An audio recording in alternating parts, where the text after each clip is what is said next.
සුබම සුබ දවසක් කියලා හැමදෙනින්ම ආදරෙන් පිළිගන්නවා SA Dollar Count YouTube channel එකට. ඉතින් අද වීඩියෝ එකදී මම ඔයාලත් එක්ක ෂෙයා කරගන්න බලාපොරොත්තු වෙනවා ශ්‍රී ලංකා රුපියලට සාපේක්ෂව ඇමරිකානු ඩොලරයේ හුවමාරු වටිනාකම කොහොමද වෙනස් වෙලා තියෙන්නේ. ඒ වගේම මේ වෙනකොට ඇමරිකානු ඩොලරයේ හුවමාරු වටිනාකම සීඝ්‍රයෙන් වර්ධනය වෙලා තිනවා. ඉතින් ඔන්න ඔයාලට මේ විදිහට ටේබල් එකක් බලා ගන්න පුළුවන්. ඉතින් මෙතන ශ්‍රී ලංකා රුපියලට සාපේක්ෂව ඩොලරයේ වෙනස්කම සතියක් තුල බලා ගන්න පුළුවන්. ඉතින් මෙතනදී දෙසැම්බර් 18 වෙනිදා ඉඳලා 2025 12 වෙනි මාසේ 24 දක්වා ශ්‍රී ලංකා රුපියලට සාපේක්ෂව ඩොලරය කොහොමද වෙනස් වෙලා තියෙන්නේ කියලා ඔයාලට බලා ගැනීමේ හැකියාවක් තියෙනවා. ඉතින් දෙසැම්බර් 18 වෙනිදා වෙනකොට ඩොලරයේ හුවමාරු වටිනාකම 309.64යි. ඒ වගේම වැඩි වටිනාකම් විදියට 309.71ක් දක්වා වර්ධනය වෙලා තියෙනවා. ඊට පස්සේ යම්කිසි ප්‍රමාණයක් අඩු වෙලා අවසාන වශයෙන් 309.65ක් විදියට තමයි ඩොලරයේ වටිනාකම සඳහන් වෙලා තියෙන්නේ. ඒ වගේම ඔයාලට බලා ගන්න පුළුවන් මාසික කාල සීමාවක් තුල.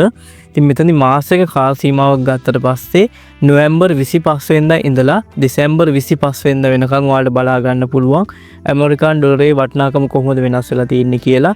ඉතින් මේ මාසේ මුල 307.85ක් විදියට තමයි සඳහන් වෙලා තියෙන්නේ. ඒතකොට මේ වෙනකොට ක්‍රමානුකූලව වැඩි වෙලා 309.65ක් දක්වා වර්ධනය වෙලා තිනවා. ඒ කියන්නේ ශ්‍රී ලංකා රුපියල ආසන්න වශයෙන් රුපියල් 2ක් වගේ ප්‍රමාණයකින් අවප්‍රමාණය වෙලා තිනවා මාසයක් වගේ කාලයක් ඇතුළත. ඒ වගේ මේ අවුරුද්ද තුල බැලුවොත් 2024 දෙසැම්බර් 26 වෙනිදා ඉඳලා 2025 12 වෙනි මාසේ 24 වෙනිදා වෙනකම් ඉතින් ඔයාලට මෙතනදී පේනවා ඇති 2024 දෙසැම්බර් 26 වෙනිදා වෙනකොට 296.48ක් විදියට තමයි සඳහන් වීමක් වෙලා තියෙන්නේ. නමුත් මේ වෙනකොට 309ක් දක්වා ඉතාමත් වැඩි ප්‍රමාණයකින් ශ්‍රී ලංකා රුපියලට සාපේක්ෂව ඩොලරයේ වටිනාකම වැඩි වෙලා තියෙනවා. ඉතින් මේත් එක්කම මැදපෙරදිග රටවල විදේශ විනිමය අනුපාතික යම්කිසි ප්‍රමාණයකින් වැඩිවීමක් වෙලා තියෙනවා. ඉතින් ලොකු වැඩිවීමක් නෙමෙයි යම්කිසි ප්‍රමාණයකින් ශ්‍රී ලංකා රුපියලට සාපේක්ෂව මැදපෙරදිග රටවල විදේශ විනිමය අනුපාතිකත් වෙනස් වෙලා තියෙනවා. ඉතින් මම හිතනවා මේ වීඩියෝ එක වැදගත් වුණා කියලා. වැදගත් වුණා නම් කමෙන්ට් සෙක්ෂන් එකේ කමෙන්ට් එකක් දාගෙන යන්න.